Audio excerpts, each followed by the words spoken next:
Hello pretties, this is Kris. I'm one half of the PrettySick team. You can see SarahCate's welcome video on our website, and she is the other half of our team. As two people who have also had chronic conditions and disabilities, we know the challenge of finding functional, medical, and mobility gear that reflects our unique personalities and styles.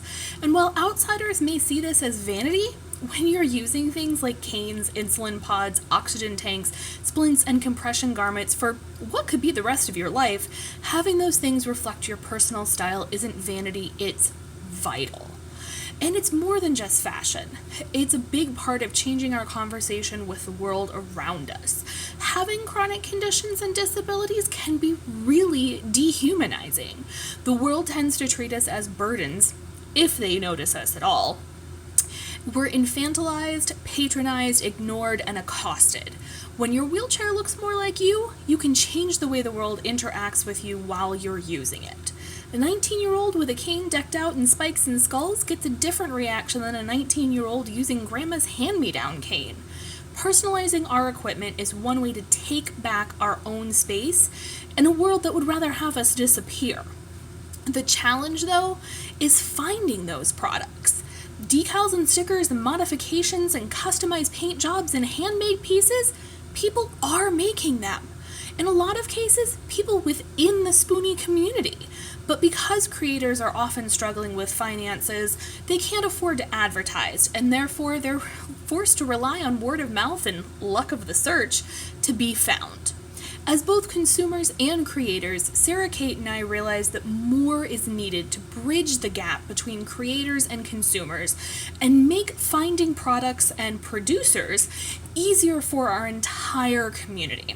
So in July of 2017, we launched PrettySickSupply.com and became a hub for our community to search, find, and share creators and shops offering all manner of items vital to the chronic illness and disability communities. Between advertising and aggressive sharing, we've started to get the word out online to the tune of more than 15,000 visits from more than 4,000 individuals in 55 countries all over the world. But now, we want to connect with more people. We need your help to do it. We know the best way to serve our community is to reach people offline, too. We've designed a fantastic rack card to go in clinic and medical office literature racks, but printing, mailing, and continuing to advertise, well, it costs money.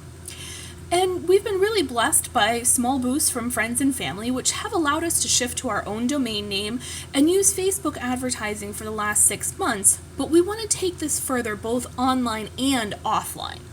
Our goals are simple. We've set a $6,000 overall goal, but we've got plans laid out at each $1,500 plateau.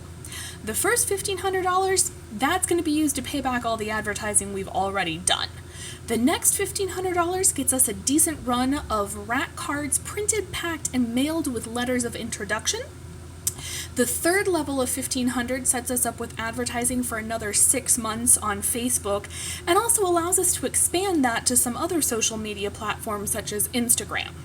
And the final $1,500 gets set aside for future expenses, be they advertising, hosting, printing, or whatever else may come up as we move forward. Thank you for taking the time to listen to me today. If you can't afford to donate, don't worry, we get it.